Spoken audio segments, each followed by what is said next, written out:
that an open non-theist was elected after coming out.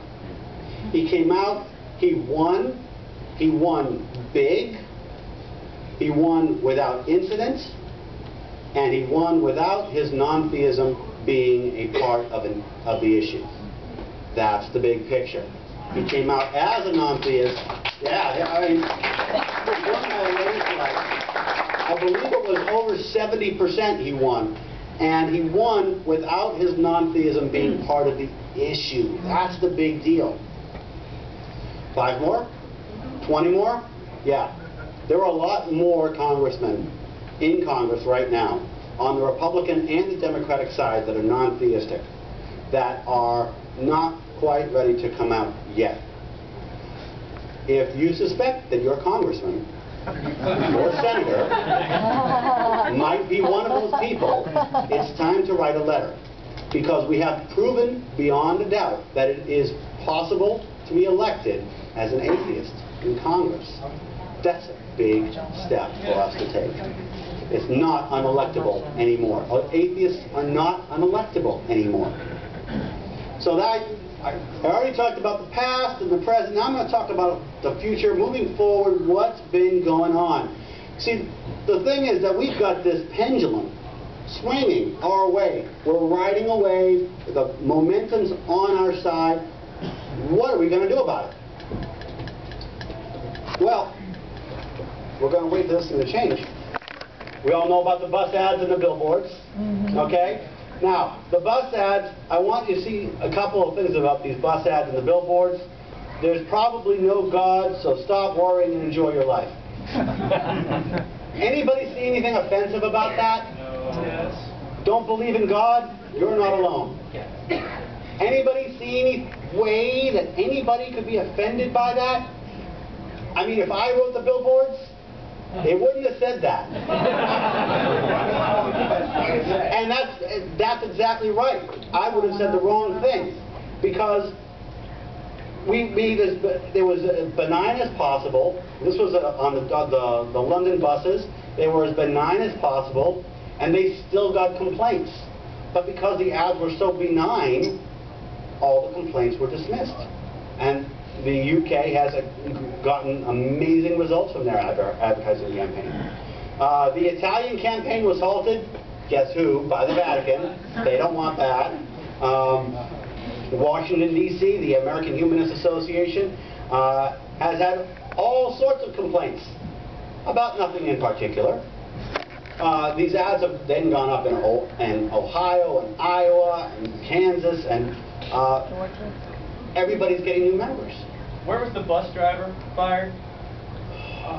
Iowa. Iowa. Okay, the billboards say, "Don't believe in God, you're not alone." That's it. Okay. Some billboards say you don't have to believe in God to be good. Okay. Nothing offensive. They're all benign. They're all soft. Like I said, not what I would have done. I'm a pretty hard guy. I would have said, well, the complaints would have been valid. That's what I would have said. But the point is that we learned something from these billboards. The point that we've learned is that no matter how benign the billboards are, there are going to be complaints.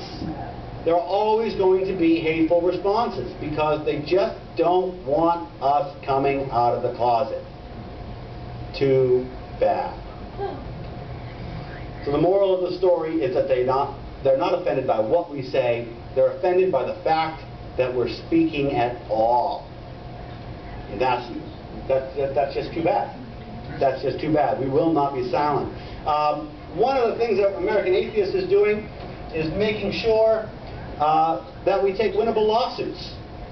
There are a lot of lawsuits out there to be had. There are a lot of places where some organizations in some states and some schools are breaking the law, but we have to pick and choose.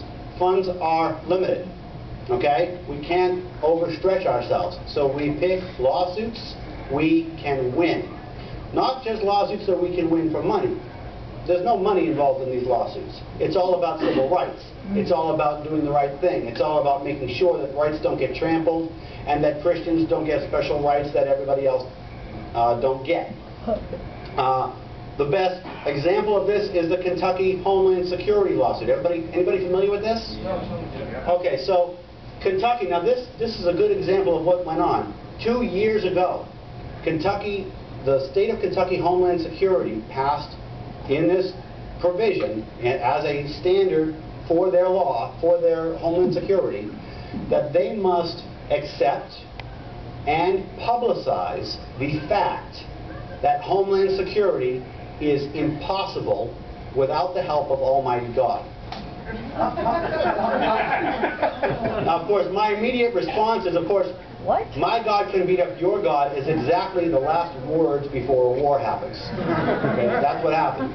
But what they did, they passed this 2 years ago. It passed 2 years ago. It was done by a reverend, who was also a state assemblyman, and very, very quietly, and this little plaque that stated this, that the Homeland Security is impossible without Almighty God, was put in a remote corner of the State House, and nobody saw it. Okay? They won. They saw it. They did it. Nobody challenged it because nobody knew about it. What happened was, that same reverend then complained. After he had won, after he had gotten what he wanted, he complained that they weren't publicizing it enough. They didn't. He wanted a big plaque. He wanted it in the front of the State House. The moral of the story being, you know, when people give us crap about, you know, fighting these lawsuits, we fight them because they don't end with one space. They don't end when they get the little plaque. That's just the stepping stone. Okay? So they wanted the big plaque. We took them to court. We won. We won soundly. And you know, I give full credit to our National Legal Director, Edwin Kagan, who's not here tonight, but he is the man. And he won this. And they just announced that they're going to appeal it. And we're very happy about that, because we're going to win, because it's a very, very plain example of a violation of the separation of church and state. The state naming a God and saying that we all have to acknowledge that Homeland Security is impossible without specifically the Judeo-Christian God. It's a totally winnable case, and we're going to win it. They can appeal it all they want. As long as we have the funds, we'll keep winning this lawsuit. No, it stands. They're appealing. Well, so no, we won. We won, but they're staying it until the appeal is done. But I'm sorry. This was like last week. This was last week, and they announced the appeal yesterday or Friday. They announced that they were going to appeal on Friday. Moments of silence laws in schools. It's just another way of saying forced prayer. Okay, you put a whole bunch of kids in school. The number one force on a child, the number one cause of drug use in the country among kids, peer pressure. You take the kid, you put him in a room, everybody's praying. Guess what he's going to be feel pressured to do? And it's very, very obvious, and it's not clever, and it's not ambiguous, and we're going to fight those tooth and nail. Evolution warning stickers. Evolution warning stickers. How to make our kids dumber. We were going to make sure that those are fought every step of the way. We're working, of course, with Eugenie Scott on that one. Blasphemy laws. See that little drawing there? That's Muhammad. Okay? By showing you a picture of a drawing of Muhammad, I'm inviting a fatwa on my life. Give it to me. Okay? There is no way that we are going to sit and let blasphemy laws exist. Not in this country and not in other countries. That's wrong. People can say and think what they want.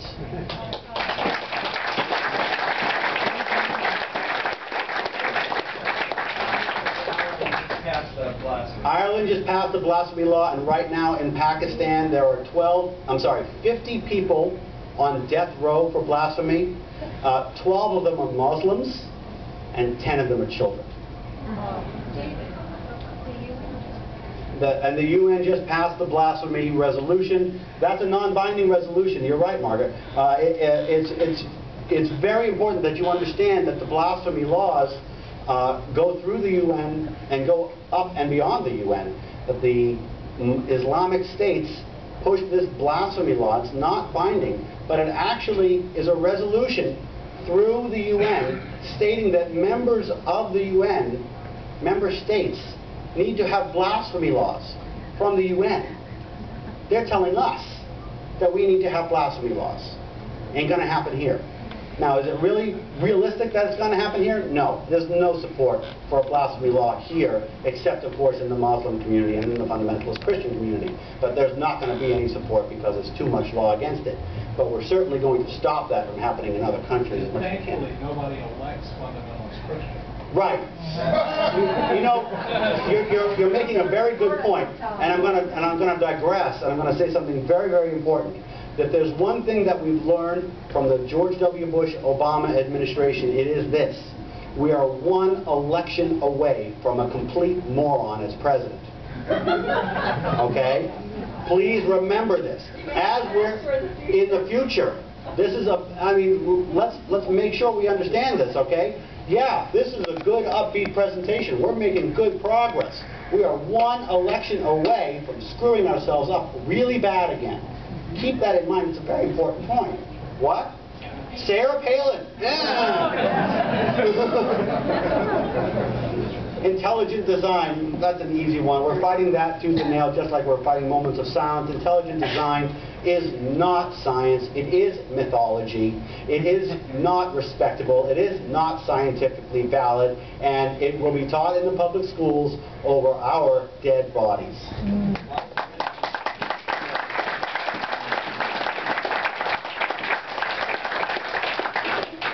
The Utah Cross case is still pending. We haven't completely lost this case yet, and we're still going to argue it. Basically, what they're doing in Utah is there's a law in Utah that says you can't put up roadside memorials on federal highways. You can't. Okay, great. So they changed the law. They're allowed to do that. They said you can put up memorials for fallen troopers, but nobody else. Okay. Well, what do those memorials look like? 12-foot high steel crosses. How can you do that? You ready for this? How can you put up a 12-foot high steel cross? It's not a Christian symbol, is it? It's not a Christian symbol. Yes, that's the argument. The cross is not a Christian symbol. It is a secular symbol of death. And that is why they don't have to put it, they don't have to worry about equal treatment, they don't have to worry about freedom of speech, they don't have to worry about freedom of religion. They're actually saying the cross is not Christian, so they can put it anywhere they want. On top of the White House, on top of the Supreme Court, anywhere they want it. When you go to the court, you brought in some Islamic people from citizens of the U.S. and said, is this a Christian symbol? Yeah. What are they going to say? Of course, everybody with an intellect is going to say, this is a Christian symbol, and I went on Catholic radio, and believe me, I've got a friendly audience here. I love friendly audiences. But it is something to go on Catholic radio